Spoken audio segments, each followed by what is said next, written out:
Ready. Good afternoon. Good evening. Good morning. This is the Dadless Soul Extra Time Show for another 2 hours of your favourite funk, your favourite foolishness, and your favourite.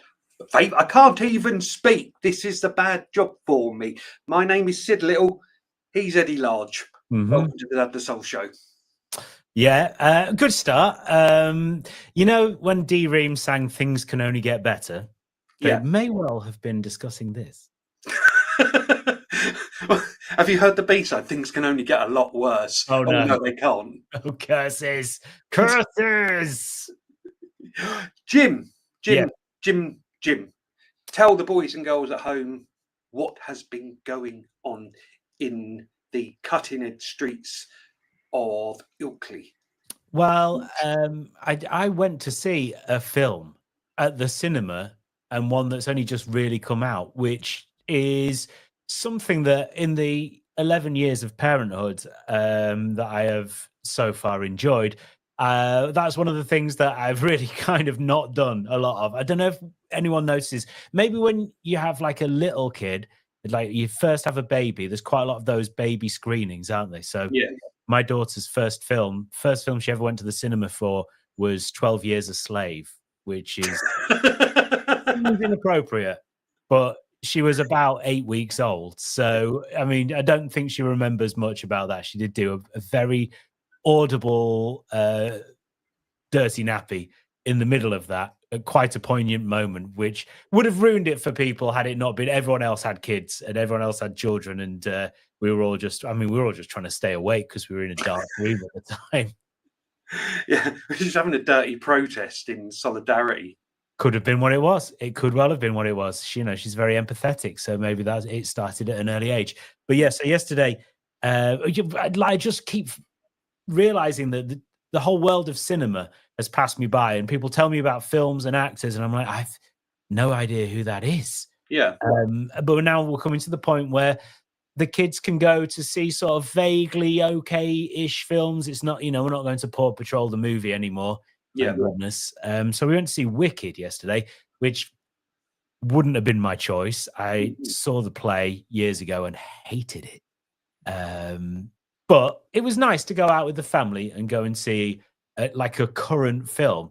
And now I feel like I was going to say Barry Norman, which I realize we have a lot of American listeners. You will not know Barry Norman. And also listeners under the age of 50. Yeah. Okay. So any of those. Who's the equivalent? What's the bloke in America? Roger Ebert, the 2 thumbs up guy. Yeah. Okay. So I feel like Barry Norman in the UK, Roger Ebert in America, and for kids listening, and by that I mean people, under 50, I don't even know who reviews films nowadays. Who is it? The interweb, the dark web, right, the AI robots. I feel like Rotten Tomatoes or Tomatoes, potatoes, whatever. Was it good? It's about 14 hours long, I heard. It is a long film, and only one of the children needed to go to the toilet in the middle. And I made this kind of, okay, I'll take you. But I was quite happy because I also needed the toilet in the middle. It's a long time to sit down, and especially when you're drinking Tango. So, did you nod off though, or did you sing along? Nearly nodded off. I did feel like it. I'm not very good at sleeping in public, but I did feel a little bit tired. It's warm. You suddenly have that sugar crash after demolishing that huge thing of popcorn and fizzy pop, and it's I could have, and you could watch the film through one eye like you do on the sofa. Yes, had skills. Yeah, that is. One of the things keeping me awake though is the people in the row behind us just talking all the way. Oh. So no. They so what they did was they obviously realized they shouldn't be doing it because they were whispering, but you can still hear whispers in a cinema. All right, don't do it. Just don't do it. Just you don't have to talk to each other. 2.5 hours, 3 hours, whatever it is. Just watch the film and enjoy it. Yes, it's one of my pet hates. Loud music, tinny music on the bus. People talking at the pictures, and we're very lucky around here. We've got a couple of sort of smaller independents, both sort of 5 minutes where I live. So and they're really cheap. It's like £4 a go. So I can go most weeks and just have a couple of hours, ideally by myself, sometimes with my partner, sometimes with my child. But I'm going tonight, so I just have an hour and a half and watch whatever's on. But they do some really interesting, not the latest Marvel films as well. Okay, So that sounds nice. Yeah, and the audience behavior is generally okay? Yeah, I've only had like 2 or 3 fights. Okay, so that's but Marge was well out of order at that time. I had to throat punch her a couple of times with her cough sweets, but it didn't stand up in a court of law. That's all I'm saying. No, fair play. It was dark. People got confused about who threw the first punch. Anyway, on legal battle, let's move that along. This is the Extra Time show, beaming out of Boogie Down, Brooklyn, on Face Radio. We are live on Facebook. We are live on Twitter, Instagram, MySpace, Bebo, and your nan's shopping list. Does that sound about right? Yeah, it does. It does. My nan's shopping list is comprehensive and involves fatherhood, funk, and foolishness. That's what she has on there. To see what the Co-op's latest deals are on those. Oh, you probably have to be a member, right? Yeah. Because that's the new thing. I wasn't even expecting to talk about this, but now you've triggered. You've been triggered, haven't you? Yeah. A rage. Yeah. So it used to be you'd have like a reward card and you'd build up some points, and eventually you'd get like a voucher for £3 come through the post, and it would feel like the happiest day. And in fact, actually, that does work. So the reason we went to the cinema yesterday, we got free cinema tickets because my wife sends a lot of packages and they equate to points at one of the supermarkets. And what are points make, Jim? They make free cinema tickets. That's what they do. So they've got a deal with one of the big Googleplex type places. Yeah. And so we got free tickets for that, which is amazing. That's really good. But what they've started doing with loyalty cards is giving you a special price at the till. So if you go to a supermarket where you don't normally go and you're not a regular, you're not a member, you're not a loyalty card person, you can pay like £3 for a loaf of bread. But if you're a special member, it's £1.22. And it is not fair because it means you have to go and then sign up. And we know that's why they do it. Yeah. It doesn't seem fair to have that kind of 2-tier pricing strategy. It's okay rewarding loyalty and giving you like some money off later. But now they've actually started going, well, if you want like the decent price, and it's not even like a discount, that's the price it should be, and the price for everyone else is ridiculously inflated, then you shouldn't have to sign up, give all your details again to another organization who then going to bombard you with spam for ages.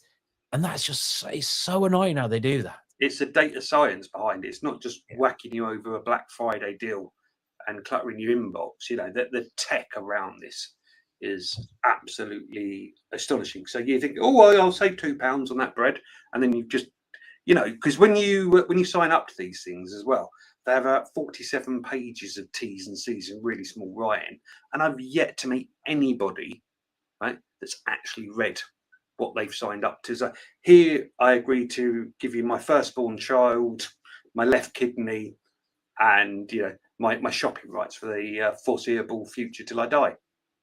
There was, and I'm not sure if I mentioned this, but there was a tax advisory company that signed up clients, and it put in its terms and conditions, whoever rings up and claims, it says this word, will get a free case of wine. And they put it right in the middle of their terms and conditions. And they did it at the start of this year. And it was something like April or May before anyone came and claimed the free bottle of wine. And it was like, yeah, that is how little people read through terms and conditions. You could have got something for free, and it took months for anyone to even notice. That's probably very good PR, though, isn't it? Because you're not really spent a lot, and then you go, ha, this proves this why you should be doing this more often. Yeah, it should. But still, even that is not going to persuade me to read terms and conditions. I just have my data. Enjoy it. Target me with adverts about expensive shirts, which seems to be what mainly happens. It's weird, though, isn't it? It's when you you know, when Alexa's been listening to the conversation and it suddenly pops on your phone about that, you know, three-legged donkey sanctuary that you've always wanted to visit. It's saying, yeah, it's because Big Brother is listening, not just listening, they're taking notes. Oh, well, yeah. Terrifying. Absolutely bored witless, though, if they were listening to my conversation. We just send pigeons to each other. It's fine. Yeah. Dot, dot, dash, dash, dot, dot, dash. Yeah, I knew that would be the safest way to do it, but it probably is. It probably is. But then they probably microchip those pigeons and scan their brains. Yeah, we're going into a dark place. Should you have some music and funk it up a little bit instead? Hey, we can do that. Yeah, let's funk it up. Can we please have a bit of Razzie Bailey? Mm-hmm. And this is a track called I Hate Hate. I heard it a few weeks ago. I think it was actually on one of the other shows on the wonderful Face Radio. So I was sitting there taking notes. What do the Groovy Kids play? Oh, that was good. Nice. And I think he's actually an old country and western singer from the States. But this is kind of a funky version. So I'd be interested to hear your thoughts on it. All right, Razzie Bailey, I Hate Hate.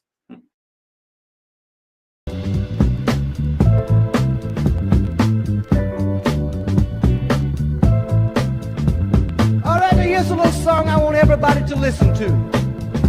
It's talking about love and it's talking about hate. You know, I think the only way we're going to do away with hate is to get so much love going around till there just won't be any more hate. There's so much hate going on today on the right and on the left. You see, we hate our brothers, yes we do, and we hate our own self. There's even hate going on today between the young folks and the old. Can't you see all this hate is really eating up our very soul? That's why I'm singing now. I hate hate. Everybody listen to me. I hate hate. All sing together now. I hate hate. But good Lord above, don't you know I love love? I really, really love love. All right, I want you to listen to this next little verse, and if you feel like it, sing along. And if you don't want to sing along, maybe you can clap your hands. The good book says to love your enemy, but we don't comprehend. Tell me, how can you love your enemy when you hate your fellow man? You see, love's got the all-time greatest power. You see, love can brighten up your darkest hour. That's why I'm singing now. I hate hate. Everybody sing it with me. I hate hate. Let's all get together now. I hate hate. But good Lord above, don't you know I love love? Oh, we got to have love. Got to have love. Love, love.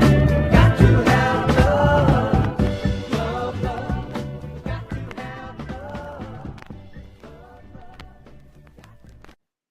I mean, Razzie Bailey. Cool, eh? What? that could have been written now as well with the lyrics, couldn't it? You know, wow. There's hate on the Yeah. right, hate on the left. There's hate between the old and the young. Wow. There's hate between you and store cards. Yeah, yeah, exactly. Yeah. Too soon? I'm hoping they don't hate me. I mean, I No. was hoping that was a one-way thing. I don't know. Well, they didn't, you know, if you didn't give them your data, then they're going to be pursuing you, aren't they? Well, I am giving them my data because I want the money off, don't I? So I've fallen into their funny old trap. But that was cool. What, 1977 that was, apparently? Yeah, groovy as hell. So thank you to, I should actually credited who I nicked the track off, but it just means I've listened to a lot of Face Radio, which the boys and girls at home should do as well, because there's excellent shows, not just ours, which is obviously the best. Let's be frank. Weren't we? Here's a touchy point. Right? Mhm. In the the Spotify I know where this is going. global comedy chart, Right. we reached the heady heights the other week of number 16, Mm-hmm. and then something happened the show afterwards, and we plummeted, and I say plummeted to number 56. Jim, can you think of any reason why we've tumbled so far down the table?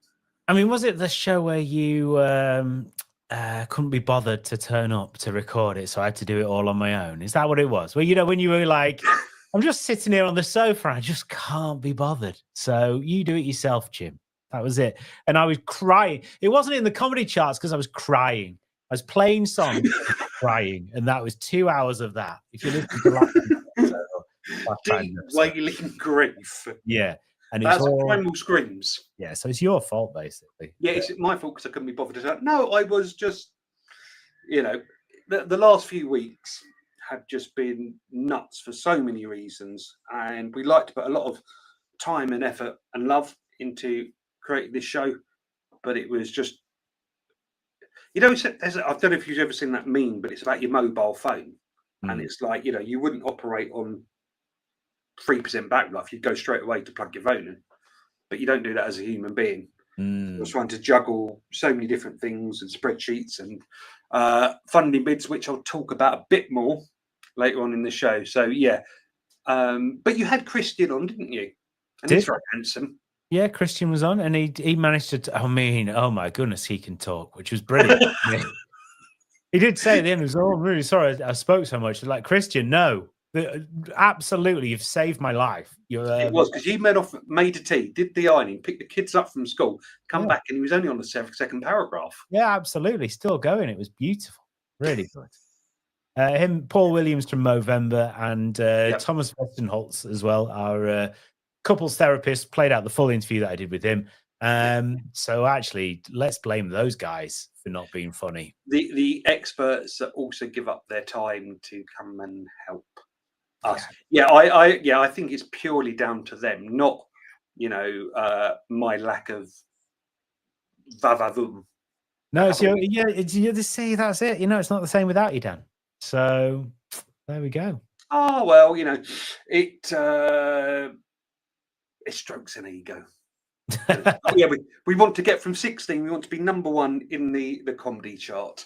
So if you listen on Spotify, please do like or subscribe. Again, on any of the platforms that are out, making a little share, making a little comment does actually make a huge difference. Oh, no, I tell you, it wasn't Spotify charts. It was a Mixcloud charts, wasn't it? Yes. Yeah. Okay. Yeah. That makes sense. Yeah. Yeah. Mixcloud. Yeah. It's number 16 in the world Spotify comedy charts. Then I think somebody would be sponsoring the show by now and actually paying us to talk this level of drivel.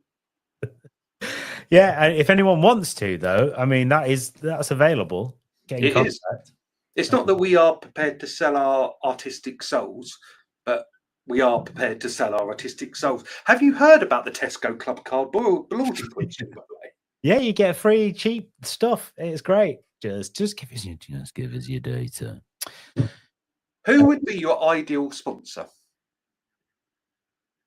I would think the man from CNA.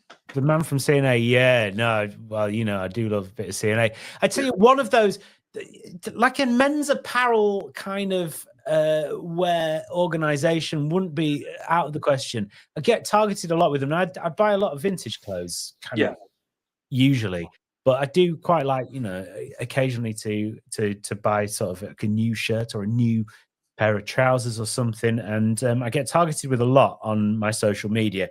Yeah, and I play the game, which you can't always tell from the advert, which speaks a lot for the companies that are not quite as well resourced. But is it going to be absolute cheap tat or more expensive than my car? And you never really know until you've clicked through. And he goes, yes, this shirt that you like, yes, £22,000. Oh, okay, thanks. Or the other one when it's $6 and you realise it's been made by a child younger than your own. Yeah, absolutely. And yeah, it's come and buy a Bargain. human rights abuse shirt. Yeah. So I don't know, but yeah, so maybe that.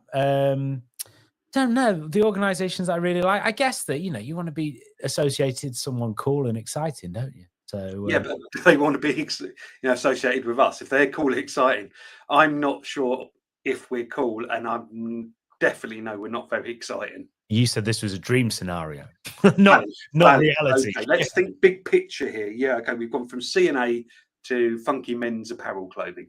Yeah.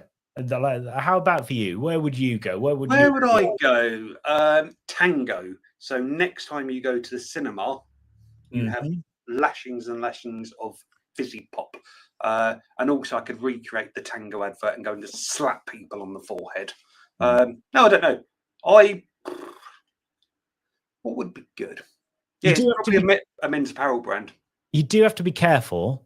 Yeah. With sponsorship, because sometimes you have commitments that you have to fulfill. When I worked on the radio, I did a breakfast show and it was sponsored by P&O Ferries. Yep. And, you know, they paid my wages for a couple of years. So that was exciting. However, as part of that deal, we had to take a load of listeners over from Hull to Amsterdam for a day I've out. seen that episode of Fools and Horses, yeah. It was a day out. So what happened was they sailed from Hull on the Friday night, and we were meant to do the entertainment, welcoming people on, because it was at low season. So they did like a bargain ticket thing just for us. And it was a lot of the people there were on the ferry were from our sort of listener group. There were a few others as well. We did the entertainment. Everyone was absolutely hammered. No one was listening at all. Came off. It was brutal. Unfortunately, we knew we had to do the later show as well, which was going to be even worse. Thankfully, the head of entertainment on the ferry came out and just went, I think it's a little too raucous. I don't think you need to do that last one. And we were like, thank goodness, because there was fights brewing in the air. Then you sort because they didn't like your jokes. I don't think they liked anything. To be fair, I'm not sure that it was me. I think it was just the very cheap alcohol they'd all imbibed. Yeah. There were fights between people. Oh my goodness. So you go to bed and you wake up in the morning, and within like an hour of sort of wake up, they do like ring a bell or something like that to wake you up. Yeah. Then you get into Rotterdam, then you get a bus into Amsterdam. At that point, we were allowed to go off and we didn't have to babysit the listeners anymore. It was their responsibility to get back to the boat later that evening. So we had a nice... Did you lose? We didn't lose any listeners. We did lose a member of staff. She managed to be late for the ferry back and had to make her own way back from Amsterdam. Knowing full well there was going to be a disciplinary meeting the next day when she got back. Was it an honest mistake on timings, or was it that she nipped down the red light district and got a bit carried away at one of the cafes? She'd had too much fun in Amsterdam. Yeah. Well, if there is a place to have fun, Amsterdam is kind of it. Yeah. But if there's a time to have fun in Amsterdam, it's not while you're representing your organization in front of people. And, you know, don't get me wrong. We had a good time and we had fun. We had a few drinks and it was lovely. But we're all very conscious of the fact that we had to get back on that boat and do some more entertainment that night, which they also cancelled because everyone was too tired and emotional to... That's a really kind way of it, tired and emotional. Yes, to get involved with that. So didn't get paid any extra for that weekend, but we did get the deal to sponsor the show extended by a year. So money well spent, or time well spent. Yeah. I did a ferry trip to Holland. I was 17. I was invited by my then brother-in-law on his stag do. All these guys were probably well 15 years older than me. Oh wow. Footballers, rugby lads, right? I'm like that. And Fruity, he's no longer with my sister, but I'm still in touch with him. He's a lovely lad. And he kindly invited me along. And yeah, I got absolutely cod-walloped within the first couple of hours. I then got put to bed into one of those shaky little chalets where I proceeded to vomit Oh no. everywhere over both the beds. I filled up the sink. I filled up the shower, the floor. I have no recollection of actually reaching Holland. Right? They kind of just left me there and then met me on the way back. Okay.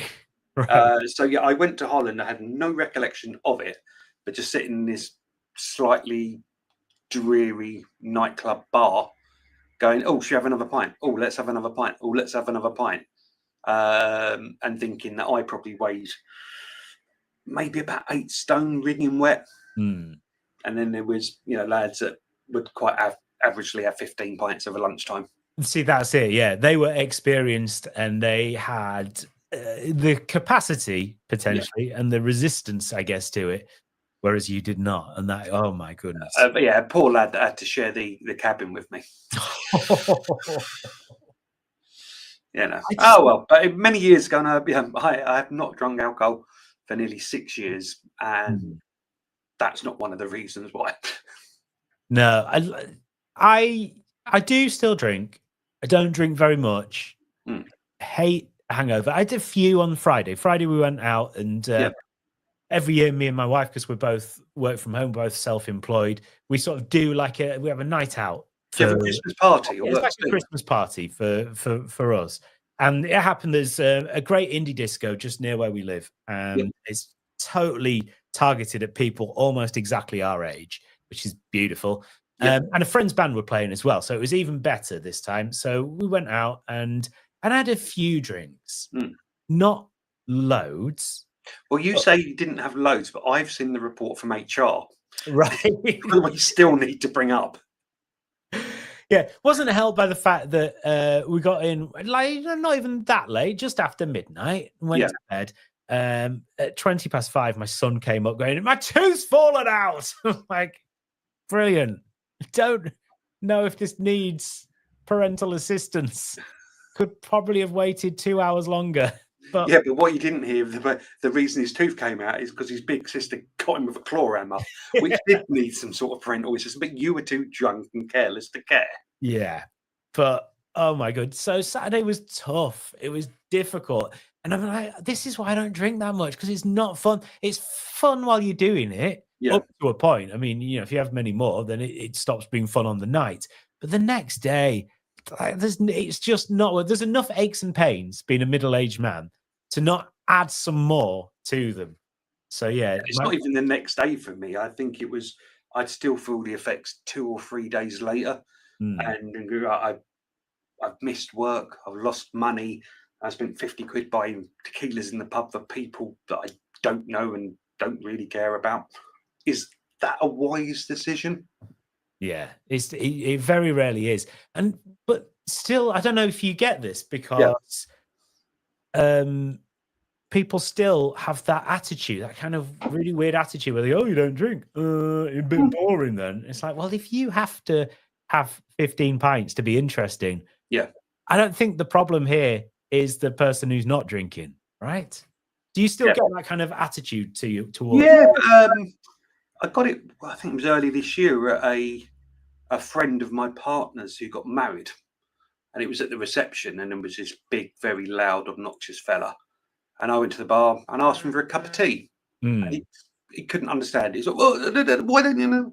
Because I just don't. And also, I'm at the stage where peer pressure doesn't really work for me, mate. So you rock on with that dribble down there, your shirt hanging out, right, being loud and obnoxious. I'm going to get me cup of PG tips, sit down quietly in the corner and make small talk till it's polite enough for me to leave. Mm-hmm. But no, there's quite a lot of my friends actually now don't drink, and at all the Dadler Solly events, we have free beer, but we'll also have decent coffee from our friend Stu. So I know you mentioned it. Yeah, it's not a thing. I think if I stopped drinking in my 20s, that would have been a thing. But I did have many wild, lovely nights. Not that I remember very many of them now, but it has its place. But its place is not with me in the the should we say the fourth quarter of my world. Yeah, I think my drinking career is tapering to an end, and that's okay.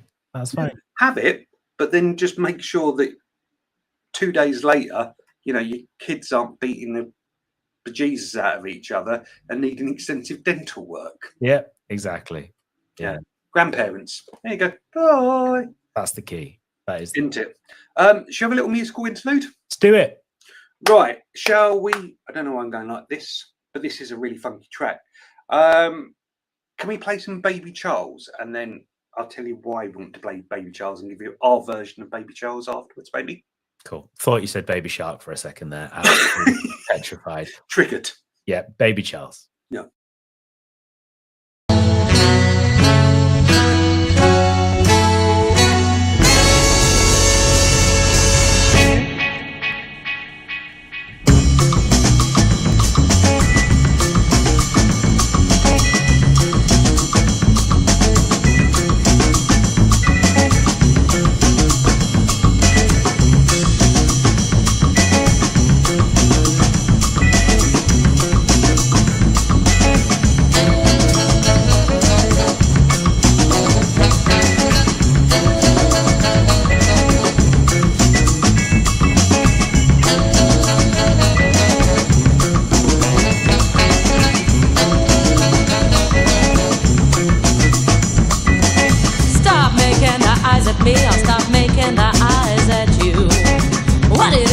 surprises me as I don't really want you to. Now your shoulders are frozen.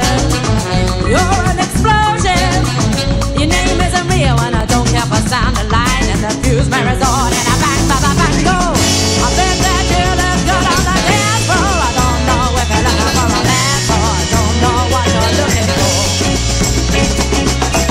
I bet that you look good on the dance floor. Dancing to electro pop like a robot from 1984. From 1984.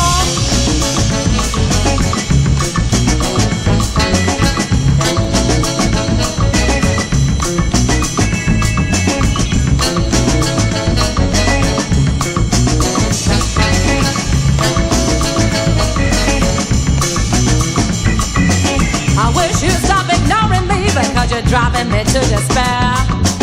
Well, the sound you are calling me and I don't really think it's fair because your shoulders are frozen. You're an explosion. Your name isn't real and I don't care for sound or light. And the fuse mirrors on and I bang, bang, bang, bang, go. I bet that you look good on the dance floor. I don't know if you're looking for a man, so don't know what you're looking for. I bet that you look good on the dance floor, dancing to electro pop like a robot from 1984. From 1984.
Baby Charles version of Bet You Look Good on the Dance Floor.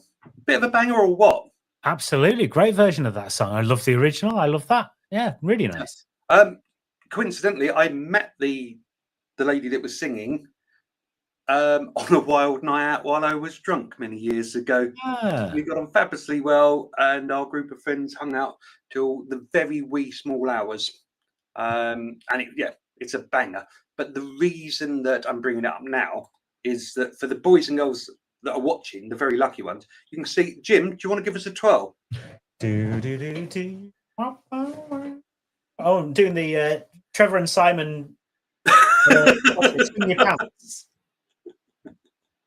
That's very clever. We've got funky sweatshirts, we've got funky t-shirts, and they make absolutely ideal Christmas presents.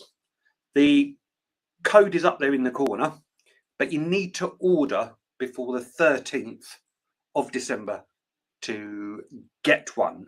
They're really high quality.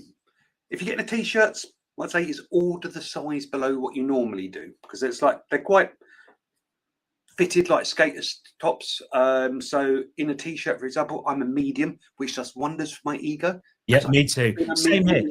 Like, I'm a medium for the first time since I was about 13, I think. So that is really exciting. But they are, like, you're right, the properly good quality. Yeah. You've got a few other sort of like merch tops, Yeah. you know, that you get from kind of podcasts and things like that. And these are absolutely, they feel about twice as thick, the cotton. It's so nice. It's a lovely wear.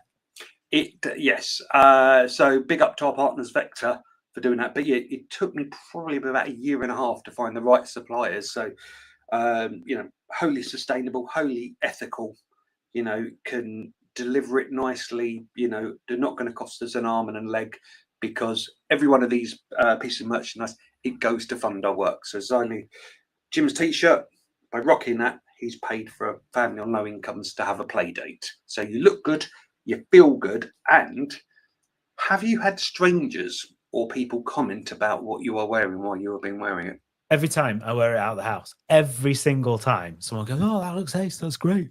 I was at, my daughter is going to secondary school in September, and we were viewing a potential secondary school, and one of the teachers was like, "Oh, I love it. That's brilliant." Yeah. We had a really nice chat about it and about what Dad La Soul is and what Dad La Soul does. And hopefully he has been turned on to that now.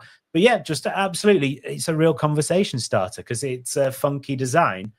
And it just starts those conversations. And also, if there's a few of you where you live wearing them, or, you could find people on the school run that you didn't know were Dad La Soul is, you've got that instant connection, haven't you? It's a bit like Hell's Angels. But have you thought this through, though? If you're wearing it on the school trip or the school visit, right, and that teacher becomes aware that you're involved in this, right, and then somehow listens to this show, he might also be the bloke that goes on to mark your child's homework in the future.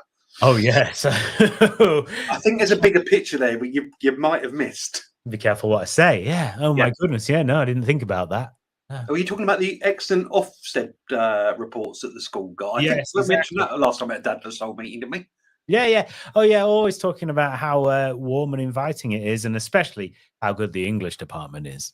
Isn't it? Oh, yeah. I remember how passionate you were when you spoke about that in front of a crowd of at least 12,000. It was a moment, Jim. Best PowerPoint presentation you've ever seen, right? Indeed.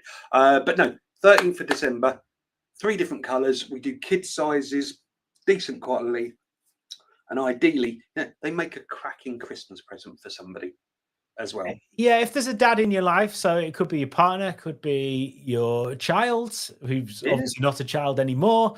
It's weird, isn't it, when you get like kind of really old people go, "Oh, my child," and they're like 60. That'd be nearly me. Yeah. Well, okay. Let's skate through that one then. We've got a little video as well, haven't we, to drop in? You can see some people doing their best moves and best poses wearing Dad La Soul merchandise. Let's have a look.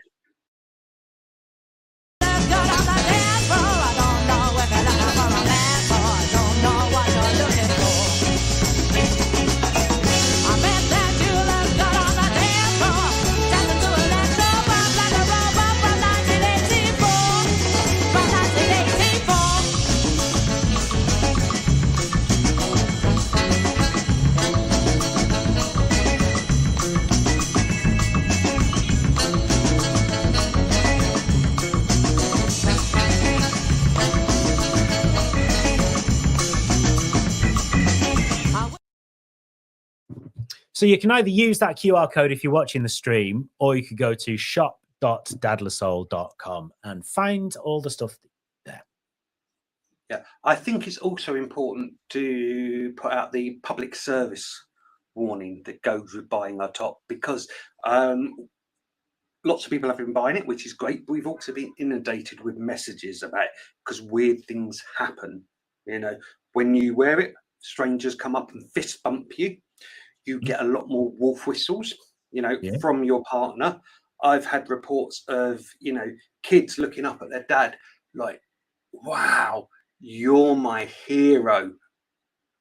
Yeah. And that, you know, that stuff happens when you just wear these clothes. So you want to be aware of, do good, look good, but there are some downsides to it as well. Yeah, and if you don't want to be pestered by adulation from your children, then you know, best avoid it. We'd completely understand. But yeah, I also think there was a couple of reports people wore it on the school run and they were inundated with jealous side eyes, you know, from all of the other mums. Oh man, that glow up you've got going on. What have you lost weight? Is it your hair? You know, and it wasn't. They'd actually just worn a Dadler Soul top, you know. But this is what happens when you join the revolution. Hey, you know what? You've got to take the rough with the smooth, and that's, you know, that's life. It's an important life lesson for anyone to understand. So it is. This is an important cause. Supporters, look good, do good, and just buy everybody in your family some Dadler Soul merch. Take a nice photograph, like matching pajamas, like you've been to M&S. You know, how nice would that be? Instagram ready. That's what it is. Are you Instagram ready, Jim? Never. Absolutely never Instagram ready. Have you done a Christmas family photograph every year? We do. Yeah, we do. Okay. Mainly it goes on my my wife always kind of puts it up on her Instagram, actually. Because what we do on a Christmas Eve is we get new pajamas. That's a big important thing for Christmas Eve. So new pajamas, then settle down, watch a film, you know, have some snacks and stuff like that. And so, yeah, she's got those pictures going back to, I guess, when my daughter had her first Christmas. Or at least, probably won't be her first Christmas, actually, because she was like very, very little, but probably second Christmas and then onwards. So, that's really sweet. You imagine putting them in. That would be the best PowerPoint presentation I've ever seen.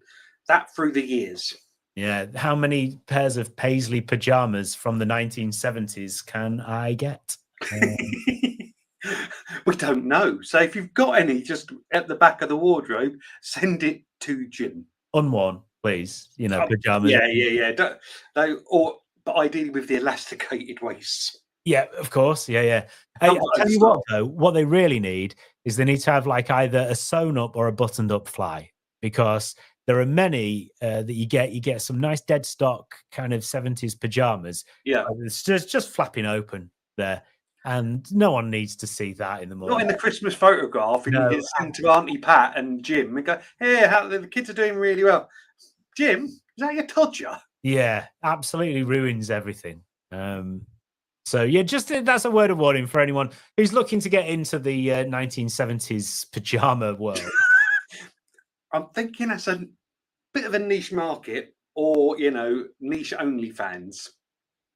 I mean, it is, you know, like people have got Instagram accounts based on less, haven't they? Yeah. They just have like one little trick. At least, you know, I could parade all my 70s pajamas around. I think that's a calendar just waiting to happen. Jim in his spring wear. This is Jim in the autumn. Hey, you've reminded me. Me and my brother need to get on making my mum and dad a calendar. We do that every year. So every year, one of us takes responsibility. I can't remember whose responsibility it is this year for getting together pictures of the grandkids, basically curating a calendar for my mum and dad. It's funny, isn't it? This time of year is full of traditions. It's all about like these silly little traditions that we've invented ourselves, and now just a basically hard work for ourselves. But but it is kind of sweet. It's hard work, but I think that's kind of special because the world does move so fast, and you know, we're actively embracing new technology. To have thing. So our little tradition is that we go to the local cinema on Christmas Eve because they always put the Muppets Christmas Carol on, Nice. and Very we go nice. every year bar COVID. Right. We've been same seats, and it's just that to me marks Christmas. I don't really care about the other bits and bobs, but yeah, Christmas Carol with the Muppets. Oh, I love it. You know what I love as well this time of year? Go on. Brass band. Oh, I can go a brass band. Oh my goodness, I absolutely love that sound. And my main problem is, and I found this yesterday because the little town near where we live had their Victorian Christmas fair, which a lot of it's not very Victorian because there's like big kind of fairground rides, which are not massively Victorian. But they had a brass band. And my only gripe is we were a bit pushed for time and I wanted to hear more brass band music, but there was quite a long time between songs. Now, I understand that they have to obviously put a lot of effort into making that beautiful noise, and they could do with a little bit of a breather in between. But I live in the digital world where everything's on demand. So come on, brass band people, speed up that time between the tunes. Well, considering probably the Sally Army, who play, the average age of them is 97. The fact that they can still wrestle with a tuba is amazing anyway. Where you going, I'm really impatient, I'm part of the TikTok generation, and my attention span only lasts 4 seconds. Get with it. But still, I am part of the TikTok generation and my attention span only lasts 4 seconds, so please do get with it. Come on. Maybe have two brass bands, two sections. One does one song, then the other does the other. Like, come on, let's showmanship. That's what it's about. But you actually are part of the TikTok generation as well. Your Yorkshire videos have been getting a bit of traction, haven't they? It's weird. So I talked about this last time, but I've gone locally viral with a video about an abandoned car. And it genuinely, my wife said to me when I was making it, who's going to watch that? And I was like, well, I don't know, but I'm going to do it anyway. I like the process of doing it. I enjoy it. Now on Instagram, it's on about 370,000 views. Jesus H. Christ. New messages every day from people going, oh, yeah, I've seen that. Or they're telling me their own alternative landmarks. Because that was the point of it. It was like, it's been there so long outside this pub. It's been there at least sort of 16 years, if not more. It's become like its own landmark. It's like, I know I'm getting home when I go past the decrepit Mercedes. But loads of people have been pointing out their own, and it's really lovely. It's been really nice. In fact, when we were out on Friday night, someone came up and was just like, is it weird to say I really like your videos? And it felt a bit strange. It felt a bit like, I mean, it kind of is. Yeah, but thank you. That's nice. Did you know them at all? No, I didn't know them. Oh, yeah. Yeah, so it feels a bit strange because still, even, with the dopamine notifications going off all the time on my Instagram, I still don't equate it to like real life people having seen it. And especially, when you make videos about the very local area, it's going to mainly be watched by people in your very local area. You didn't think this through again, did you? No, I didn't. There's a woman on the school run who I know likes a lot of my videos, and I like hers back because it's the thing to do. Yeah. But we've never actually spoken, and it's weird. I kind of like do the half smile when I was here in the distance, and she's done the whole awkward half smile at me. But it's like we don't even know each other. It's just basically we've seen each other's content on the internet. Yeah, it's like that when I meet people that subscribe to my Only Dance. Yes, I bet. Yeah. And they've seen you down to that, patent leather G-string that you've got. Well, not only that, but they've yet to see me in my paisley pajamas. But the preview. That's weird, isn't it? Because we talking to people on the internet, actually talking about people on the internet you never actually physically met. Sorry, there's a neighbour across the hall decides to slam his doors, lots and lots. I realised something the other day. I'm still not actually sure you've got legs because I don't think I've really ever seen them. Yeah, no. Unfortunately, when you did your twirl, I was like, "Oh, are they like little stumpy legs or are they legs?" And I've never seen your legs. Yeah, I remember saying at the start of the year that I was going to get down to the South Coast in 2024. That's not going to happen, is it? Yeah, you've got 3 weeks, and we're a little bit busy, if I'm honest. Yeah, it is one of the busiest times of the year. So Yeah, let's just put it off till maybe 35. Tell you what, if you're there at my funeral, that would be nice. I mean, that would be actually quite a way to round off the story, wouldn't it?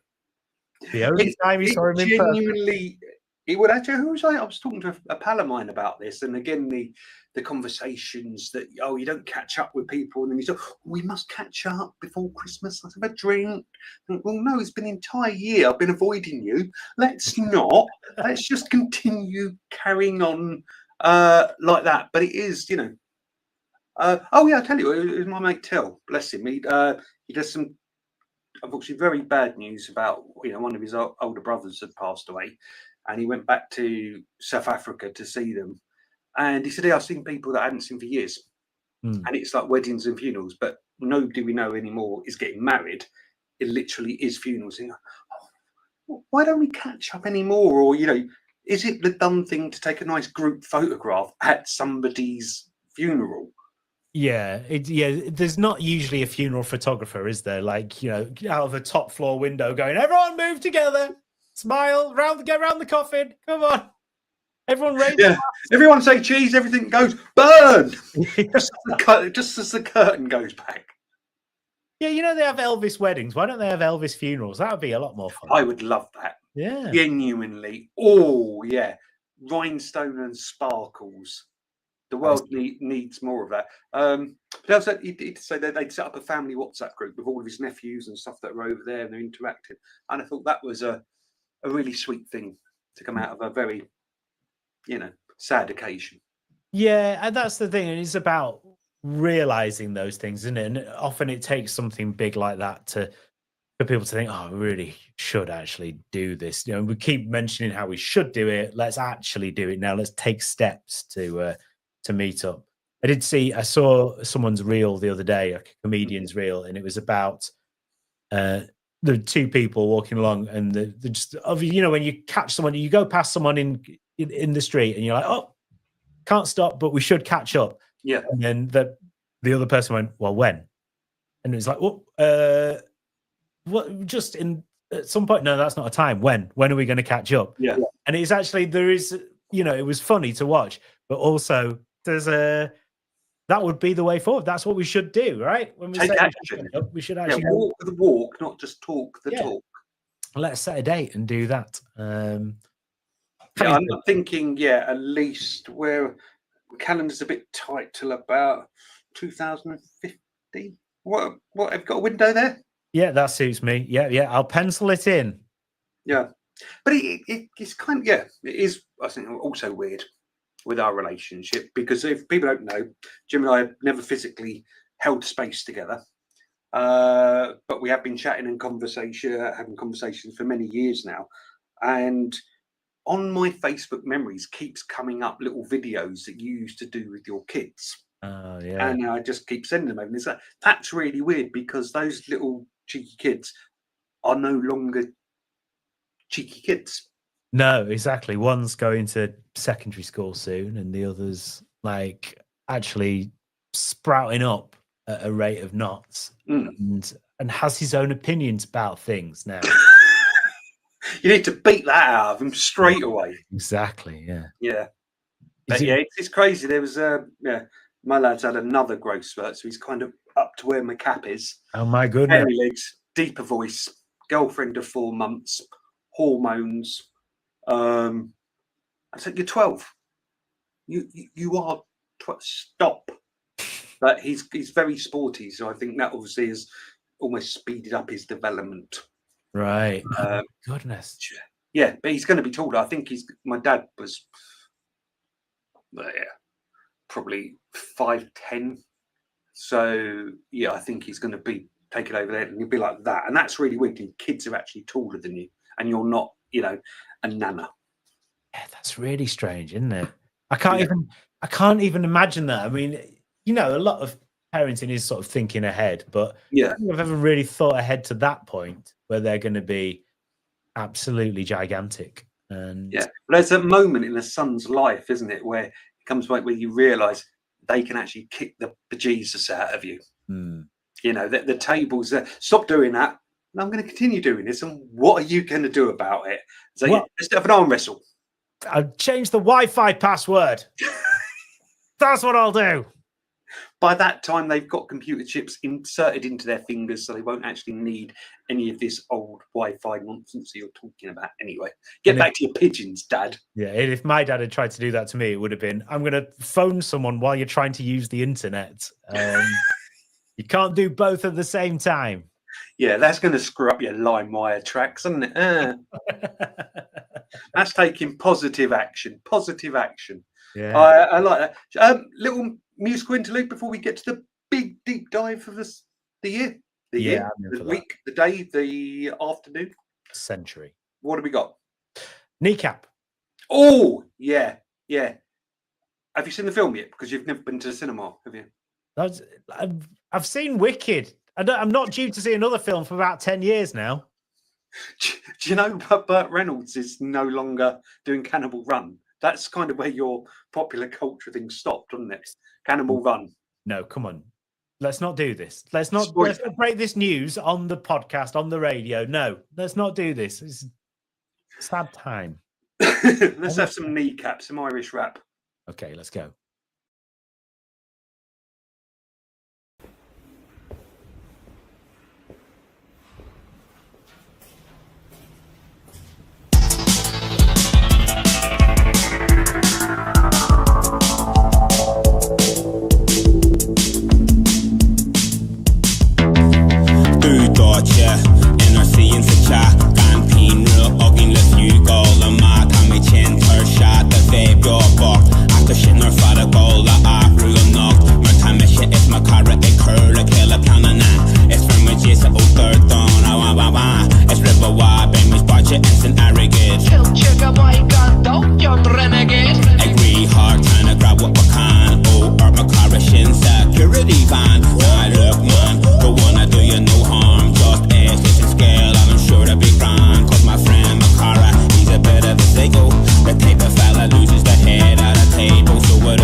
Only get the news, I'll proper introduce myself. I'm Makara, and I'm not well. Are you ready for abuse? I could do some sure you're thinking on loop that I seem decent and clever. Don't I feel bad for this ever? Guilty conscience, no thanks.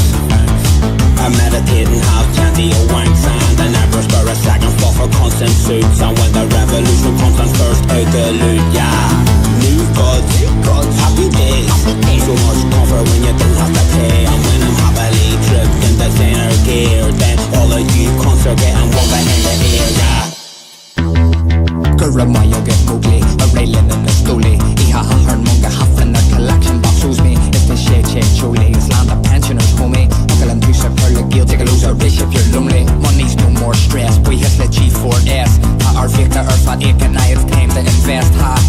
Nah, I'm giving half to my mass on blood money for my honeys and the rest of the rah. Guilty conscience, no thanks. I meditate and have plenty of wanks, and I never spare a second fall for constant suits. And when the revolution comes, I'm first out the loot. Yeah, new gods, happy days.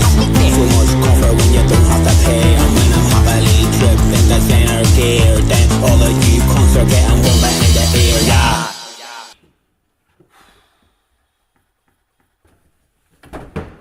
Guilty conscience, no thanks. I meditate and have plenty of wanks, and I never spare a second fall for constant suits. And when the revolution comes, I'm first out the loot. Yeah, new gods, happy days.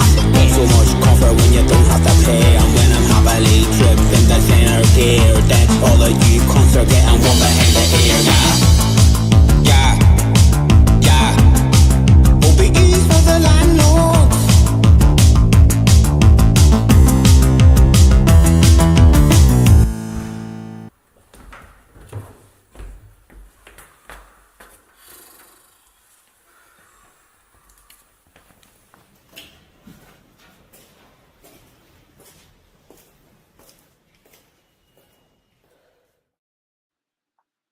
Kneecap. pretty full on, wasn't it? That I enjoyed that. It is. They are.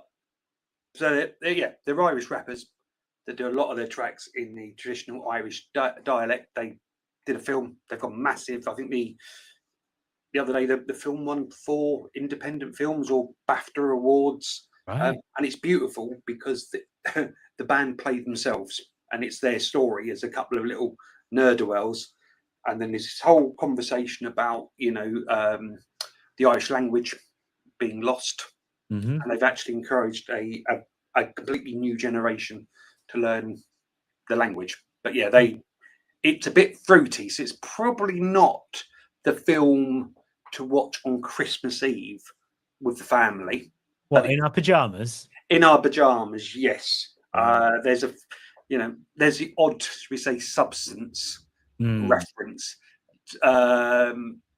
bit like Human Traffic, bit like Train Spotting for a different generation, but it's excellent, and they make really good music as well.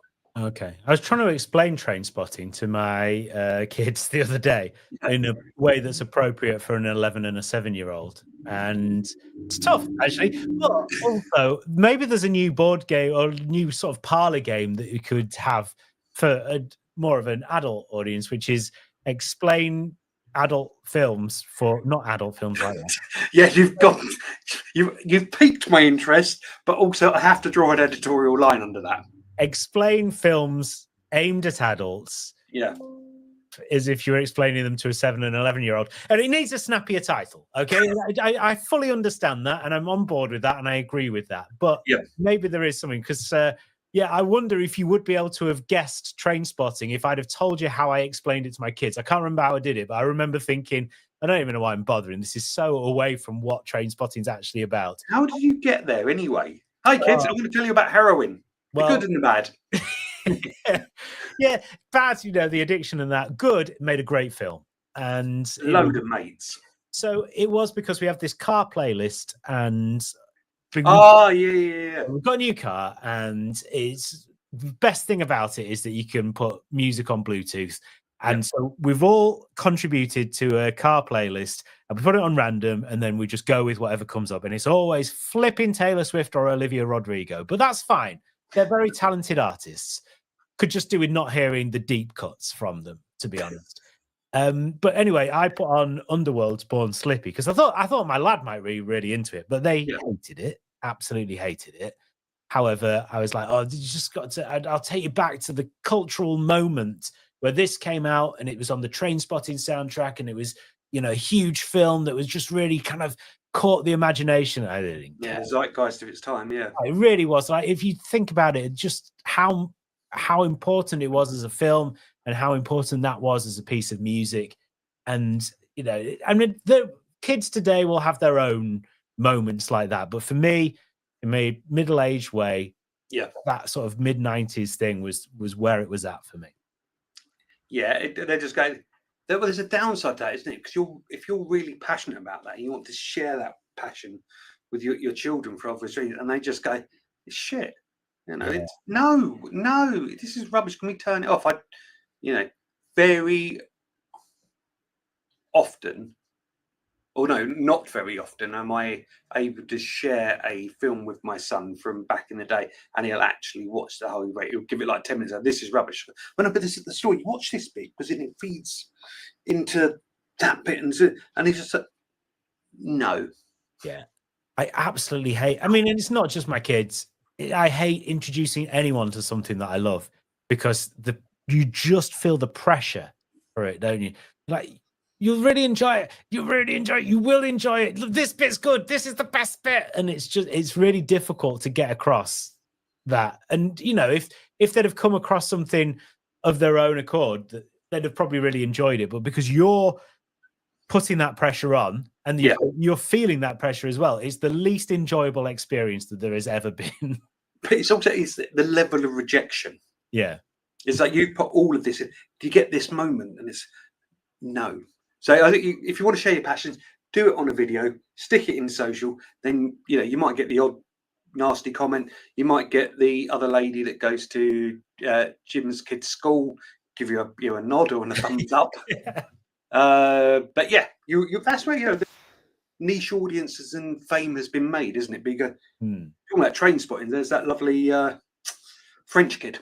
Is he? No, he's not French, is he? The guy that's on TikTok and he does actual train spotting, and he's Francis Bourgeois, yeah. yes, he's become a super celeb just by sharing his passion for trains. Yeah, I bet he gets a lot of hate as well, and it's so annoying that people feel the need. I just don't understand. And that's why I'm really delighted that I've not really got any hate or anything. All I've got is Dan makes notes. Send him a hate mail. yeah. I mean, not hate for these recent videos I've done. I mean, I've had hate on online in the past. Don't get me wrong. Yeah. So I did another video, and it's about there's a village called Menston, and within Menston there was an old psychiatric hospital called High Roids, and you may recognise High Roids as the name of a track on a Kaiser Chiefs album because that is the village that the Kaiser Chiefs are from. But also, one of its former names is the West Riding Pauper Lunatic Asylum, which is, I mean, That's a T-shirt. I want the T-shirt. well, it was a Kasabian album. So Kasabian named an album after it. They kind of changed it. They called it the West Rider Pauper Lunatic Asylum. And so the point of the video was that this is how rock and roll Menston is. It's got 2 platinum albums based in it, and it's a village of like 8,000 people or something like that. But I've had so many people going, I think you'll find, and it always starts with, I think you'll find that the West Riding Pauper Asylum was actually in Wakefield. And none of them have done the basic research before jumping down my throat. None of them have done the basic research to go, oh, they both had that name. They were both called that. But they're just so set in their mind that I am wrong and they are right. And they're not. Don't let the facts get in the way of a good argument. Yeah, they're not rude about it, but it's just, why have you pointed that out? Not just thought, he's said this. Maybe I'll just check if he's right. And it's in Wikipedia. It's on the Wikipedia entry, so it's easy to find. And it's elsewhere as well. I did to corroborate my sources. Thank you. Do you engage with these people? Because there's lots and lots of it. Then suddenly that becomes a huge time commitment. And I'm trying to trying to engage with some people just because it's a good way of boosting your videos a bit more, more interaction there is. But I'm not getting into arguments. I've just gone, for a couple of those people, I've just gone, oh, actually, they both had the same name.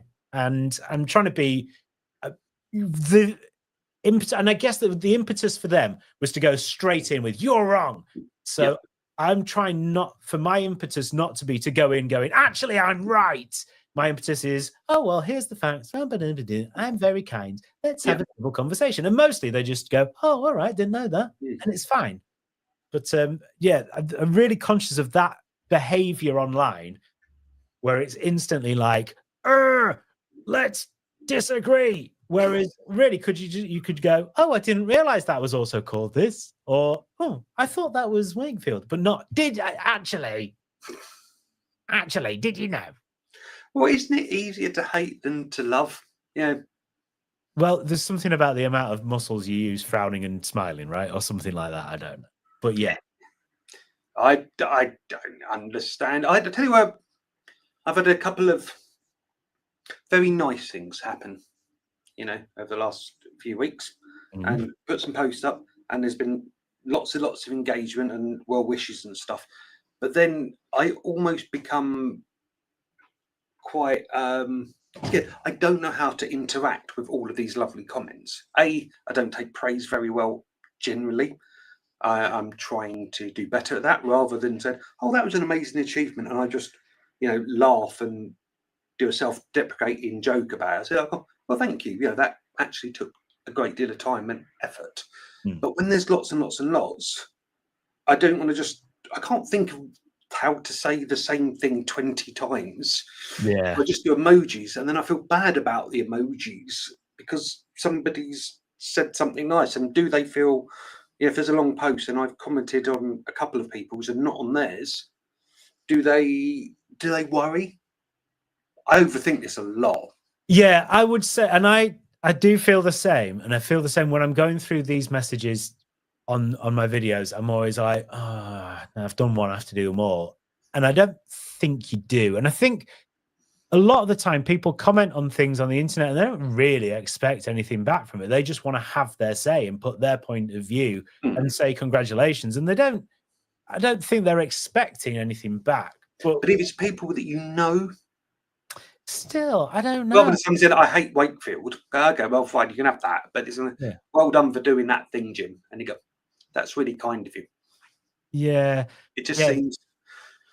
I guess it is. It is kind to reply back, but I don't think people are there going, "Oh my god, I can't believe I said a nice thing and I've not had a response to my nice thing. Why did I even bother doing a nice thing if no one's even noticed it?" No one's really thinking. Well, I mean, some people might be thinking that, but then I'm overthinking it as usual. Yeah, but I can completely see why you would, and people do. And I'm very empathetic, I think, and also the sort of other side of having my ADHD and distraction. That you are very hypersensitive to rejection, but also the other side of it is okay. Well, I don't want to make.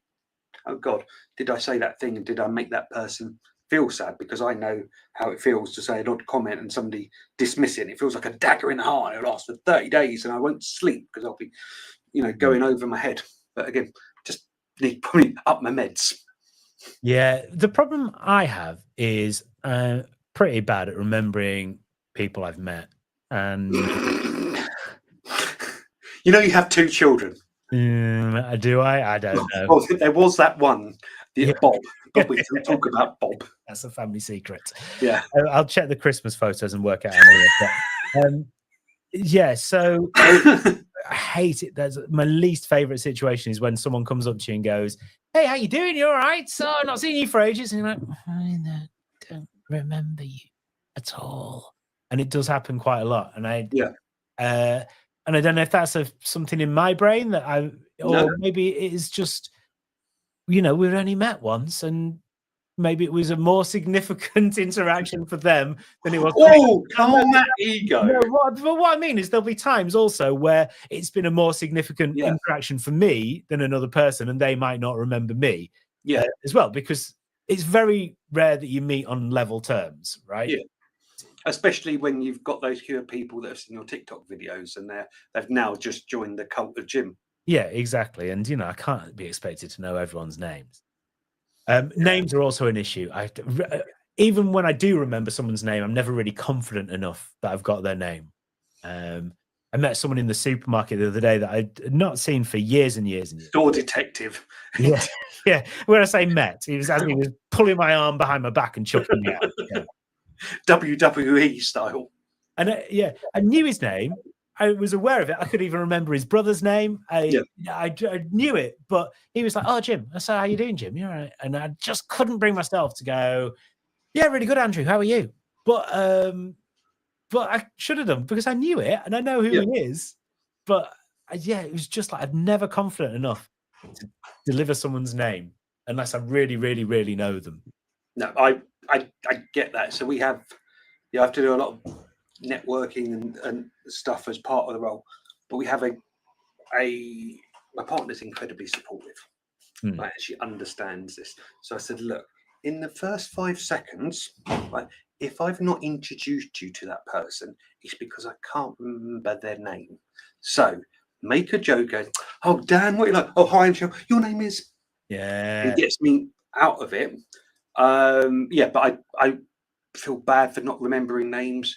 There was actually, I don't know, there was a rapper that we interviewed a couple of years ago, Blade. Oh yeah, old friend of mine, and he was really good. I saw him in action because he's had a 30-odd year career, and he interacts a lot with his fans. That's why he's had such a career. But he'll just say, "Remind me how we met." Ah, okay, yeah. And get them to tell the story for it, and then it's almost like you're going through your. This is one for the kids. It's like going through a mental index card. The file of facts going, okay, right. Oh, it was 1997. That thing, because obviously when you're an artist of a profile, that interaction with your fans, it would made a lot bigger deal to the fan than the artist. So just remind me how we met again. I'm just trying to put a finger on it. But yeah, I don't want to say, "Hey, we've been chatting for 6 hours. What's your name?" Yeah. Terrible at forgetting things, and if I make a joke out of it, that again, I suppose that would hurt me because I'm thinking I'm hurting the other people as well, or the other person. So we need hacks. Yeah, I like need the tips. approach. That approach from Blade is really good. It's really like also direct, and we should be more direct about these things as well. Yeah. Just like, you know, it's like I'm not dismissing you, but I just want to.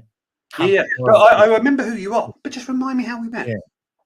So it's not that you've forgotten the person; you've just forgotten the situation. Oh, and we were with Dave and Brian in the there we are. The other thing I used to do quite often, I'm not really allowed to do anymore, is call either somebody mate or sweetheart. Oh, right. Okay. How you doing, sweetheart? And then it just, I don't need a name. Names are irrelevant.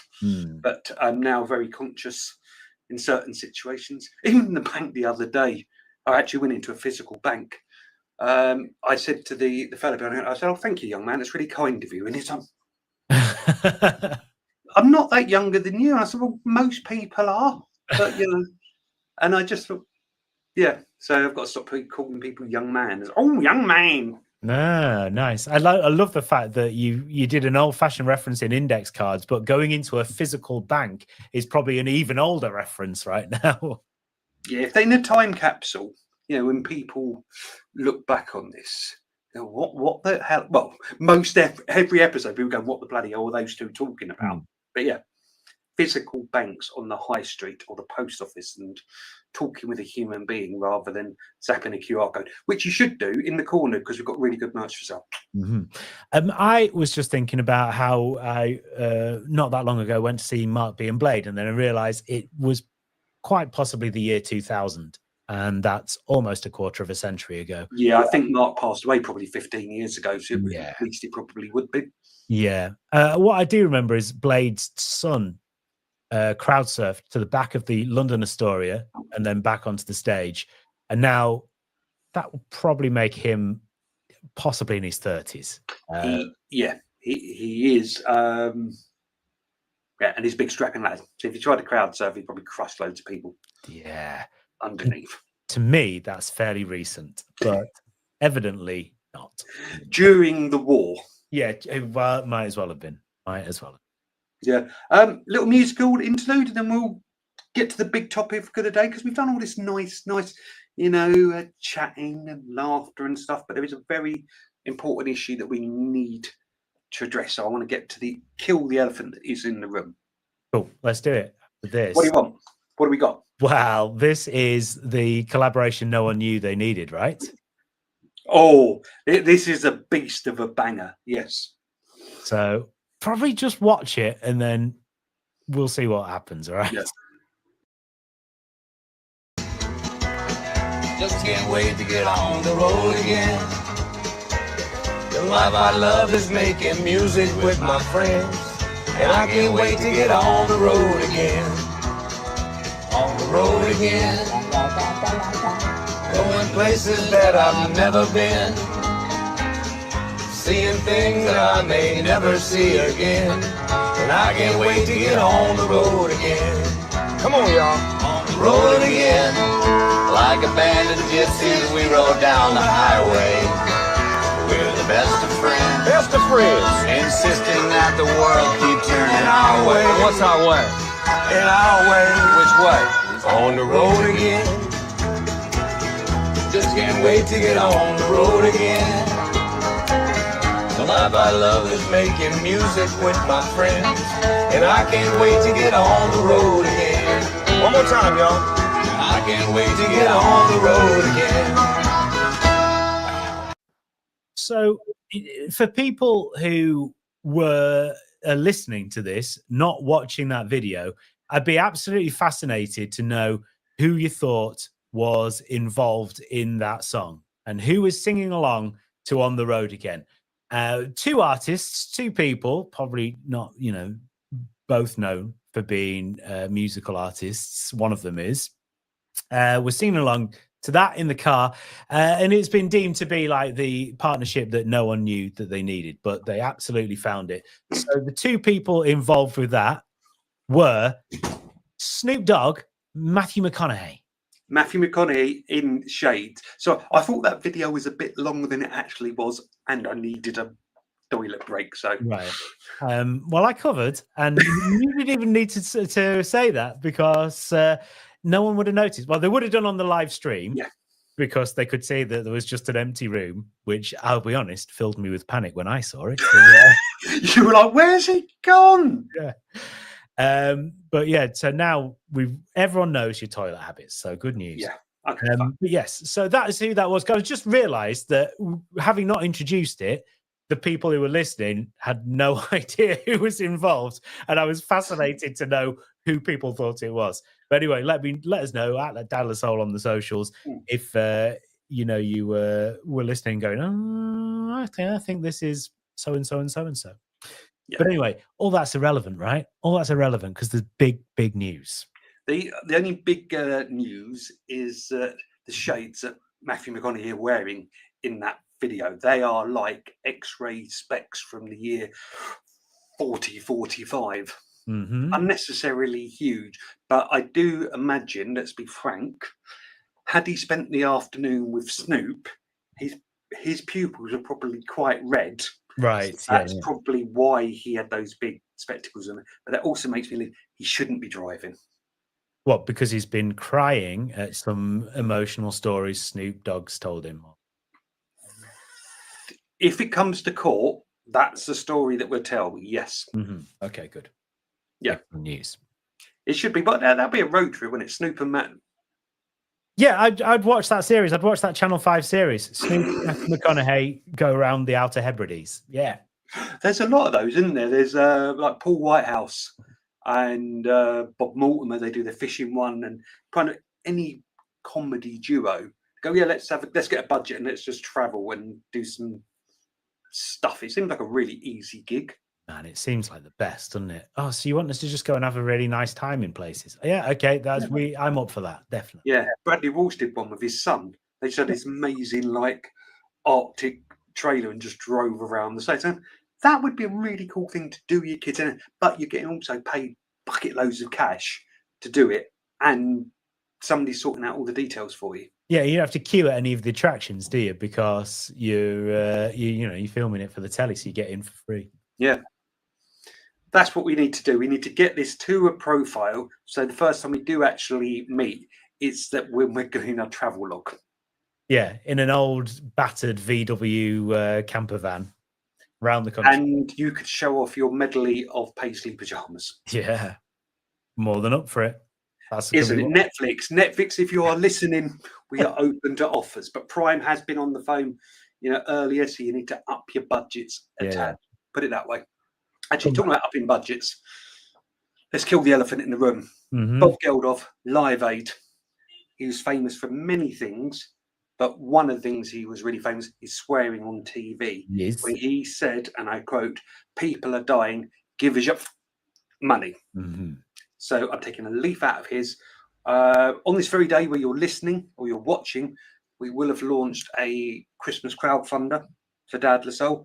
We want to get our community together to raise £10,000 by the end of the year, which I know is a lot amount, but I think we can do it. And yeah, the traditional funding routes that we've had previously, they're not there. Unless you've been walking around the world for the last few months, we're in a pretty dark place. And it's in those dark places where people are struggling even more. So the need for Dad La Soul's gone through the roof, but we are struggling to keep the lights on. So we need your money, but we're not just going to take your money.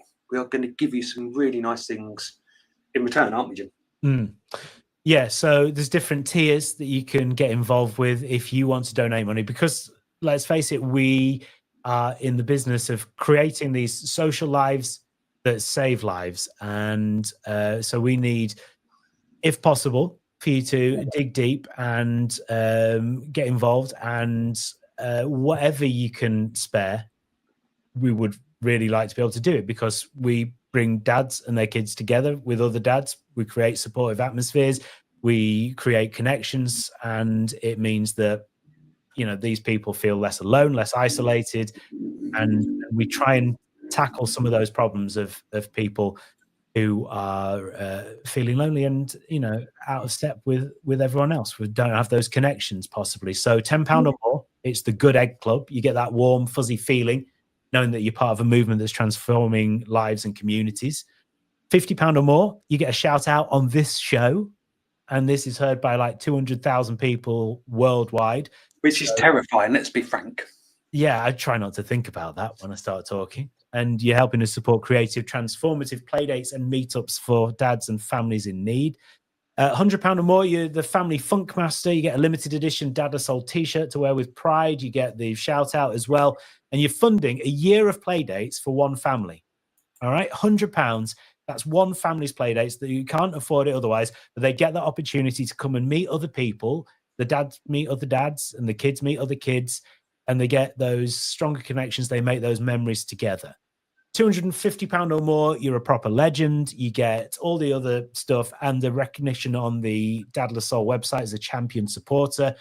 And that £250 or more funds multiple events and supports our volunteer training. So that helps us get more volunteers who are suitably up to speed, and means we can reach more dads and families. £500 or more, you're a block party hero. You get VIP tickets to our block party in Brighton in August. You get all the other perks as well. And you're powering large-scale events like that block party that are bringing together hundreds of families. So £1,000 or more as well. You get everything else, but you get recognition as a founding partner on our website. You get a bespoke thank you video from the team as well. And you're essentially changing the world for a lot of families. And that's an amazing thing to do if you can. And £2,500 or more, maybe you're a business, maybe you're looking for an organization to get involved with, and you know, maybe you want something back as well.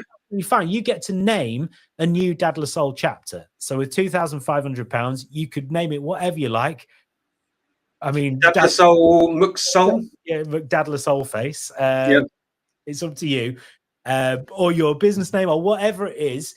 But you get all the other perks as well, and you're helping to bring life-changing support to new communities as well. So it's not just the ones that are already running. You are helping build new groups so we can reach dads in places where we can't quite reach them at the moment, and you get to name that. So it could be anything. You know? It's lovely. So I'm hoping by the time this goes live, we're going to cut and edit straight into this wonderful fundraising video that's been designed, edited, recorded by the wonderful Al at In the UK every week, 84 men take their own lives. That's a horrifying statistic, but it's not a statistic really, is it? It's somebody's dad, somebody's mate, somebody's brother, somebody's community member. Now picture this, it's 4 AM, a dad stood in the kitchen. The fridge behind him has got some lovely colourful photographs of happy times and pictures that his kids are drawn, but he can't see them because the tears are streaming down his face, and he's thinking, I don't know how much more I can take of this. I know that feeling, and more importantly, far too many people I know also know that feeling. So this is one of the reasons that I started Dadless Soul in the first place. Over the last 7 years, we've created 450 events. We've helped 12,000 people. We've done everything from bringing dads back from the brink of despair to having a 97-year-old lady make friends with toddlers and adults with learning difficulties. We've created huge magical adventures in tech hubs, in galleries, in museums, and brought families out to have a really good time. But most importantly, what we do is get dads talking. Now, strangely, that might seem like a really normal thing, but in clinical settings, men don't tend to actually open up. So what we've done is, we almost call it a Trojan horse. A dad will come along for a bushcraft workshop, a DJ workshop, a bit of stand-up comedy. But actually what he'll leave with is a community and a space where he knows he's supported. Take a look at this photograph. Spend a moment. Tell me what you see. Now, first of all, you probably say, wow, that looks like a lot of happy dads and kids.